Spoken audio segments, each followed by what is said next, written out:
All right. Hello, everybody. Hi, Kelly here. I've got Adita and Dr. Lise with me today. Everybody say hi. Hello. Hello. Hello, everyone. Today, we're going to be talking about how to get unstuck when you are making behavioral change, specifically around weight loss or nutrient dense eating. Because, as you know, Adita and I specialize in helping midlife women, not middle aged, midlife women to lose weight and to start eating in a nutrient dense way that helps you balance your hormones and get your energies levels back on track. So, Dr. Lise, will you please introduce yourself and tell us what you do? All right, so my name is Lise Janelle, and my background, I was a holistic chiropractor, and I did a lot of mind-body method called NET, neuro-emotional techniques. But then in 2003, I shifted my life to being a full-time coach because when I was a chiropractor, I realized that people who were happy didn't get sick as often, or if they got sick, they healed a lot faster. Mm. So for me, I always like to go to the cause. What's the source of the symptoms? What's happening on the outside is usually the result of something that's at the root cause. And if you don't address the root cause and you only deal with the symptoms, it always comes back. So Mhm. I call myself a peak performance coach, and my passion is to help people get what they want faster. Oh my gosh, amazing. So, Dr. Lisa and I met a few weeks ago at the Mind Body Conference in Arizona, and she was telling me all about her heart freedom method. She actually did a little work on me. It was amazing. It's really fast work. And what she helped me to do is break through some of my mindset barriers. And I said, we have to bring this to our women. Yes. Adita, tell us a little bit about some of the mindset barriers that you've seen in past clients that really keep them from moving forward in their weight loss and health journeys. We're dealing with women over 40.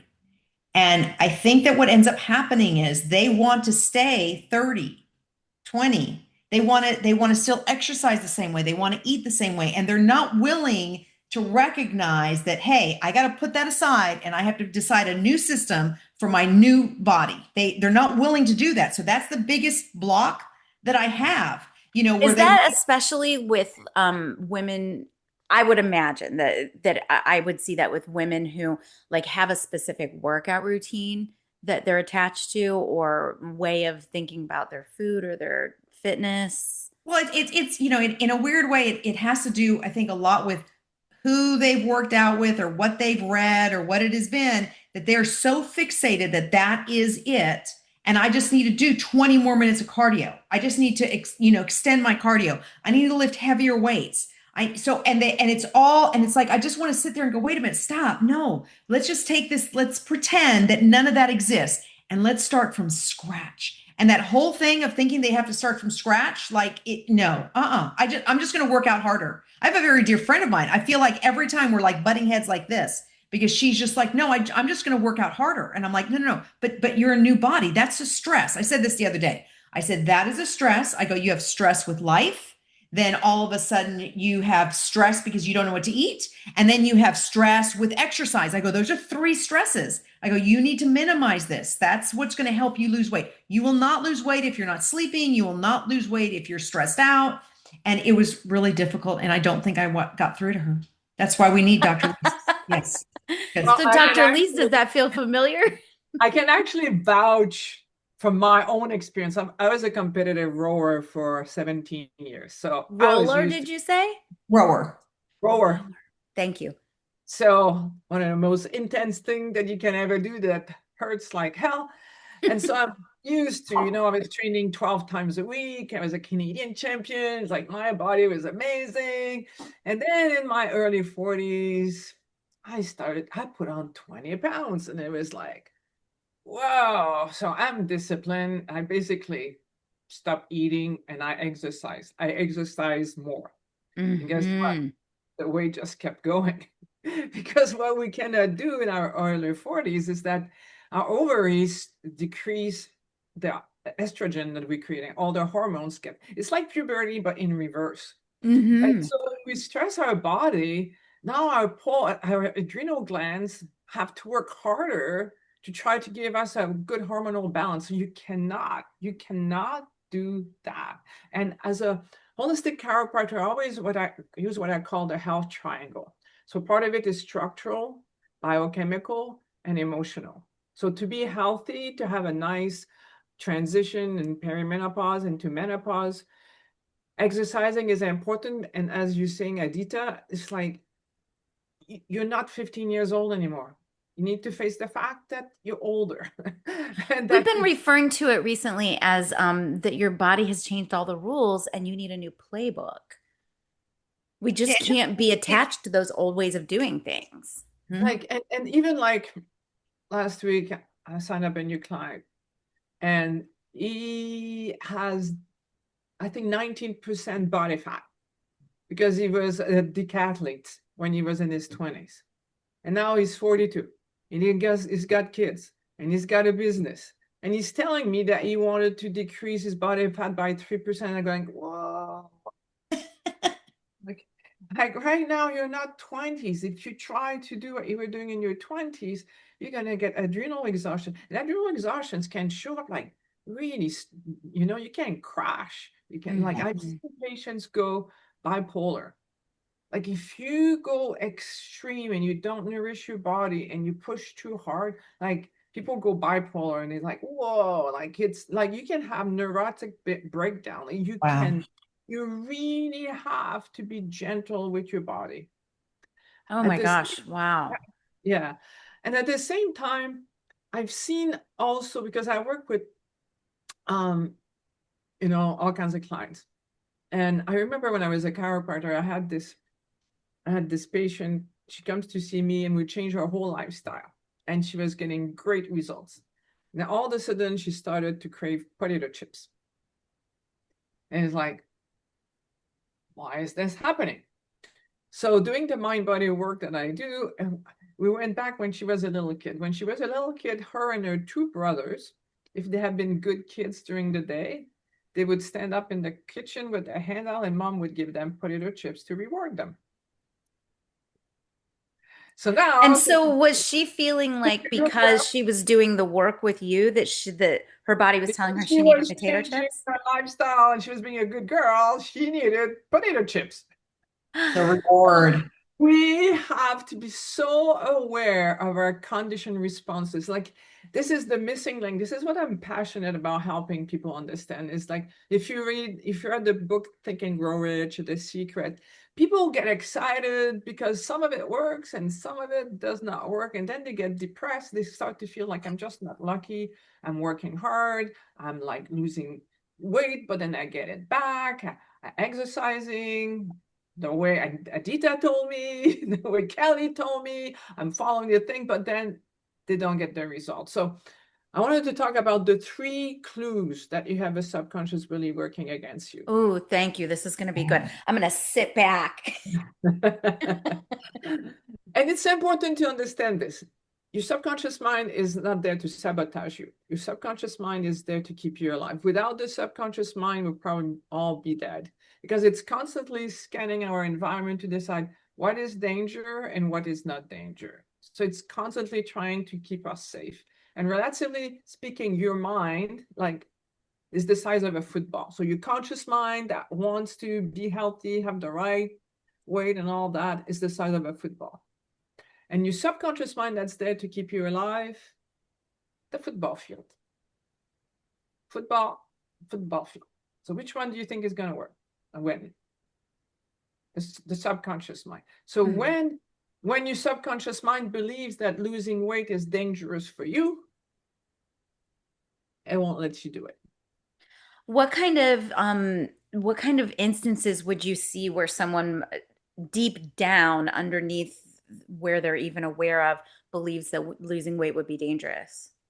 What if I lose weight and I'm still not feeling more attractive? Hmm. What if I lose weight and my husband doesn't love me more? Then it's going to prove to me that actually it's because he doesn't love me.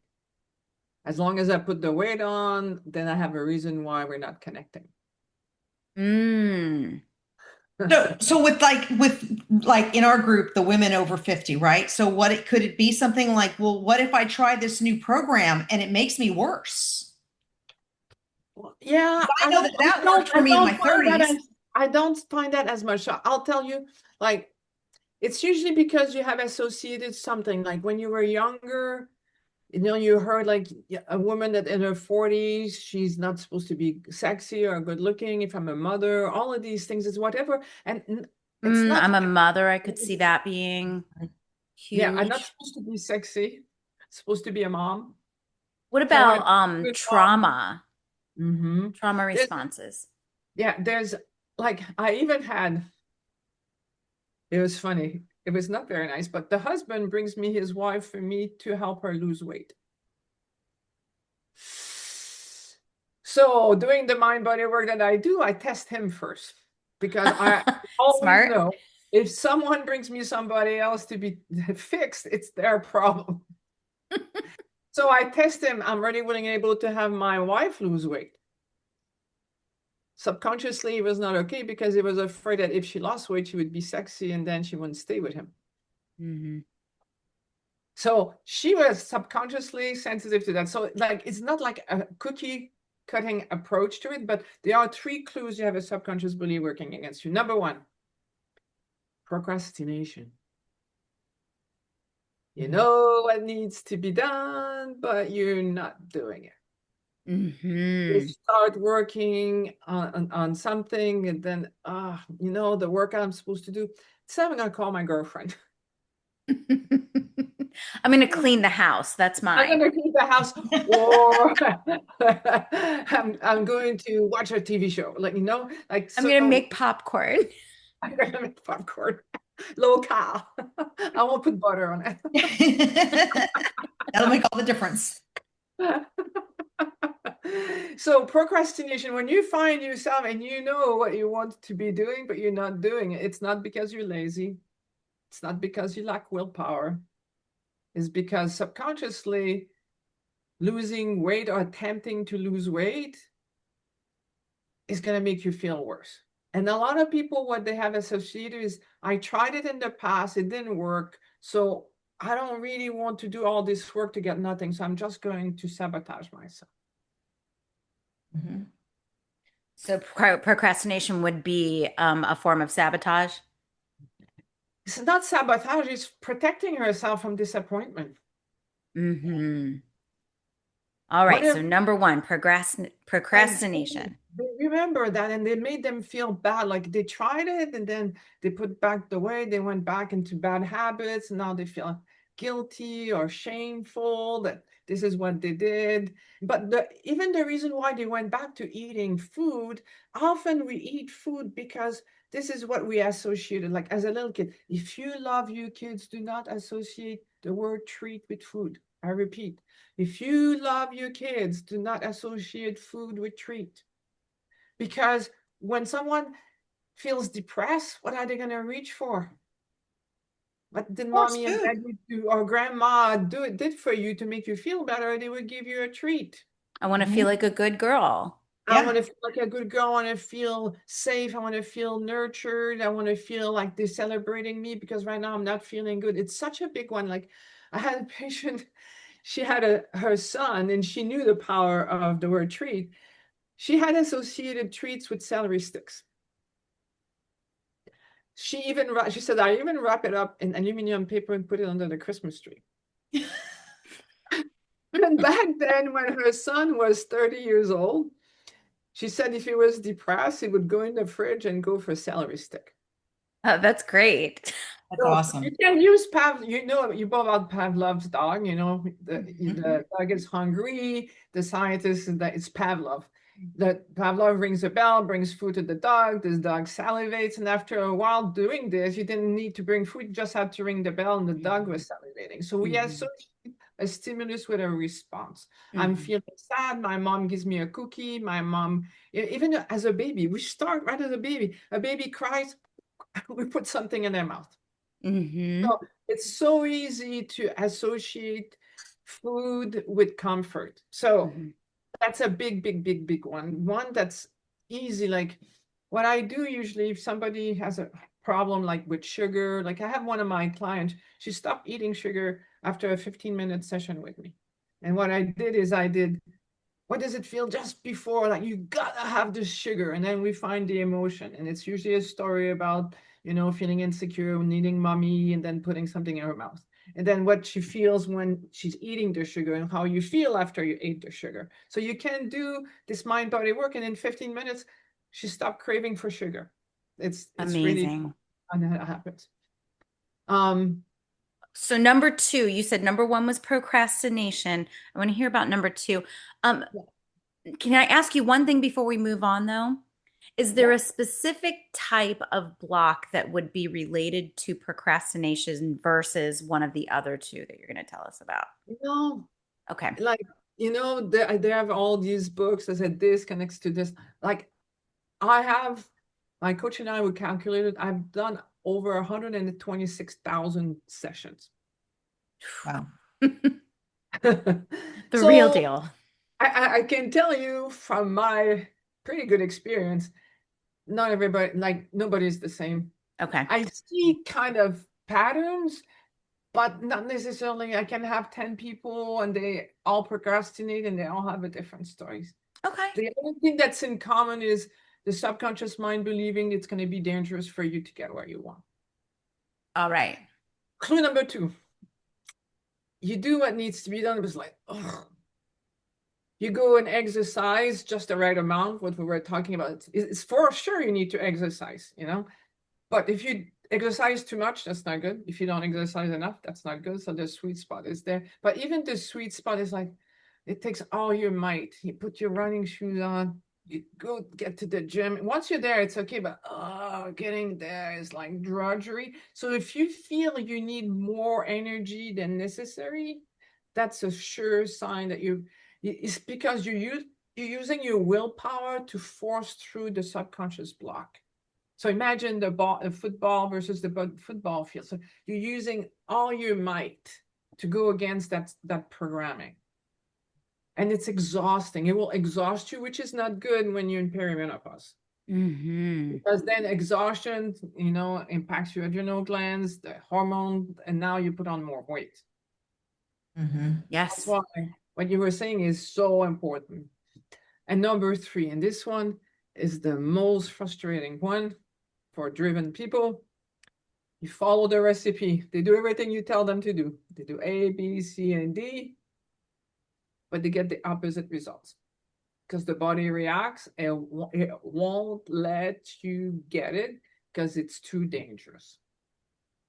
So it's not somebody that's necessarily resisting the method or the teaching. They're doing all the things, but their body is reacting in the opposite way. Adita, have you seen Unconsciously. that? Unconsciously to protect. Yeah. Hmm. Yeah, that's why what you do is so important and what I do is so important. Like the two things together, because you can have the best protocol in the world. What if the subconscious mind believes it's too dangerous for you to do this, to have the body you want to have, to feel sexy? Maybe, you're not as much in love with your husband anymore. And you feel like, oh, if I'm sexy, then I'm going to stray. I'm going to go with somebody else. Or he's going to want to have sex with me and I don't want to have sex with him. So it can become whatever protection, whatever reason you have subconsciously, you need to let it go, admit what's really there so that you can get the results that you want. So that your body will allow you to move forward in the way that with the results that should be happening. I hate the word should, but in this case, we'll use it. Yes, because like even on the weekend, I coached, I train, I have a certification program for my coaches. And so we were all together, and there was one woman, she woke up in the morning, she was supposed to be here in person, but she ended up doing it remotely because she got sick as a dog. And the reason why she got sick was because there was somebody else in the group that was there, and she was afraid of what she would, think of her if she had not reached her goals and blah, blah, blah, blah, blah. So like I did the heart fit method with her, and people were so amazed because she could hardly speak when we first started. And then after doing it for like 20 minutes, her voice was normal again. Wow. There's like the power. That's why health is a balancing the structural, the biochemical, and the emotional. And when you balance all three, you get the results that you want. Mm-hmm. I think Adita teaches that we kind of say it a little bit differently. We have the four pillars that we follow within the fullness fix, but it addresses the same three structural components that you were just talking about. No, and I find it fascinating when you were saying the story about like the kids and treats and candy. I have sometimes a client once in a blue moon. I had this one client call me up and said, I need you to come over. My daughter has gained a ton of weight and I need you to work with her. And my philosophy is that it's not the kids' fault if they don't buy food. If they don't buy food, it's not their fault. So I get there, and in talking to the daughter, I find out she made straight A's on an exam. Mom took her for pizza, Exactly. and so I was like, no, no, no, no, no, no, no. There is no reward with food. I go, why didn't you just take her to get a manicure? I go, when there's an event involved, it actually lasts longer in the conscious mind. They remember the event of I went and I had my nails done with my mom more so than I had pizza. The pizza thing will go in and out. It'll be gone for the next meal. But I the event, yeah, associate love, like true yes, love, taking the time to be with the child, to do something specific, something like, special. but like, this is an extreme expression, is that like, cod liver oil doesn't taste really good. I had one of my patients, she was clever, and you can get capsules of cod liver oil, and she associated cod liver oil as a treat. She would say, do you want a treat? And it would go, and they would suck on it as a treat. So if you can associate cod liver oil as a treat, you can You can associate associate anything.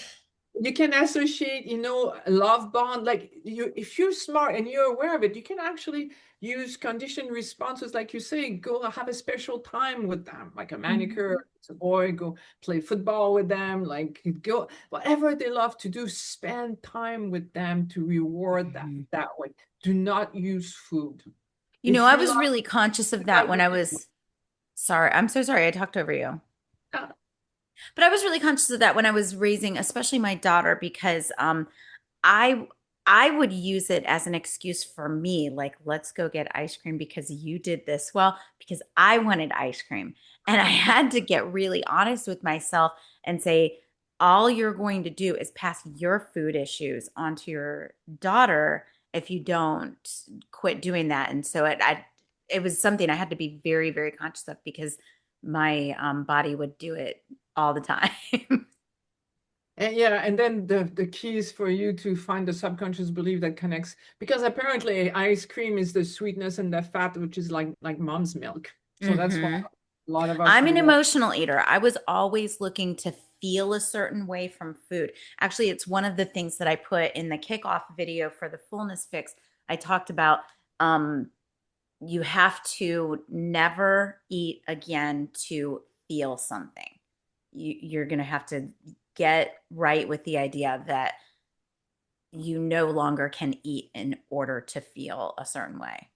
I fully agree. That's why my work is basically about reconnecting people with their hearts, because once you're connected with your heart, you don't feel the emotions that then bring the need to, you know, stuff yourself or numb yourself or soothe yourself from the Mhm. outside. So the ultimate goal of all the work is actually to have such a connection in our heart that we feel whole and we don't feel we need to look for the outside to fill up the, you know, Well, and in anxiety theory, or the fear. too, it's that we're eating to nourish our body. So when we have that heart connection, we're eating to nourish. So in theory, if you have, I don't know, a bowl of grapes and some cookies and some ice cream, you automatically go, no, I deserve the grapes because I want to nourish my body. I don't deserve that other stuff is Mm. not going to nourish me. And I always say, in the perfect world, that's what I would want to get to my clients, like get that through to them, where this is about nourishing. This is strictly about fuel. Food was never designed to be a pacifier or a reward or a gift. I fully agree with you. I remember I started working with one of my clients, and she like going for the donuts and all the pop and things like this. And I told her, I said, you know what? You put me into a bakery and I have zero desire. Not because I'm a saint, not because I'm extraordinary, but just like you're saying, Adita, is that for me, I don't want to feel bad after I eat Yeah. something. I want my body to feel clean. And so like I don't need, and she didn't believe me at first, but then after doing the work with me, she goes, I didn't believe you. I thought you were full of it. But now she doesn't want it, just like you're saying, because she has a connection with her heart. She loves herself. She doesn't have the same emotion that needs pacifying because she has that connection with her heart. So good. Dr. Lise, will you tell our audience where to find you and where to get more? If you want to find out more, I have like the two ways to be connected with your heart is the conscious way of reconnecting with your heart. So I have a book called Conversation with the Heart. So you can go conversationwiththeheart.com. You can get the digital copy, or you can get it from Amazon when you go there. And the other part I have is I have an online program called Get Unstuck with Dr. Lise, where I teach you how to do the, the work so you can get rid of your subconscious belief. And if you want to work with one of my coaches, you can also do that. I think that would be the best thing. So my website is centerforheartliving.com. And if you want to speak with someone, you can speak with Greg. He can send an email to greg@drlegenel.com. That's So good. fabulous. That's so good. It is. This was wonderful. So Thank wonderful. you. Yes, and we're looking for more ways to collaborate with Dr. Lise in the future. So we will see you again very soon, my friend. Thank you. All Yeah, right. thank you for Thank joining you. us. Bye, everyone. Bye. Bye.